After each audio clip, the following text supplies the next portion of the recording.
Hello，大家好，我係來自安順嘅，我叫 Mandy。OK，so 我用呢個胎殼紙咧，我要分享我有兩樣嘢啦。OK，so 我嗰個年紀啦，我就諗住我自己會收機，so 我就用唔到呢個胎殼紙，我用開，so first month 仲係好似 normally 咁樣，會少少。第二個月啦，so 我嘅 period 咧就嚟咗好多，然後我仲係未收機，因為我係有兩種嘅女人病。第一個就係水瘤，第二個就係血瘤。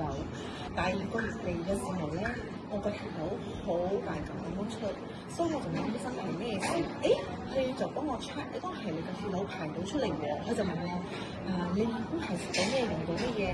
所以我就甜嘅 tea 而家 coffee 我係冇飲咗，我用晒 coffee，and then 我就用一個胎殼紙咯。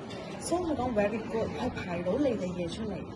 OK，so 第二樣嘢就係我有坐盤骨神經線，so 就影響到我一頭好痛，so 翻我就用唔到5度啦，我就好快咪諗住用5度啦，so 我又係用唔到，係要你自己有用到感受到嘅時候，你要自己去調2度、3度，每一日30分鐘，so 佢舒解咗我好多年，呢個腰骨我都鬆咗好多啦。OK，so 就係可以嘅話，你哋可以催眠啊！我個班咧係好多嘅人，因為我住喺一個呢啲做去近河邊，蘇曬到好緊要，所以我哋係每一日催，包慳，所以我嘅班係有分開嘅咯。所以而且我用我嘅井嗰啲全部啦。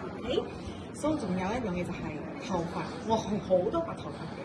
所以佢幫助到滑開啦，幫埋個頭髮係真係有影到。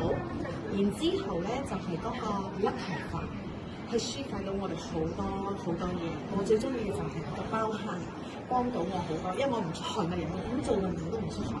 OK，so 大家對大家有信心，你堅持用到底，你就睇到你嘅效果。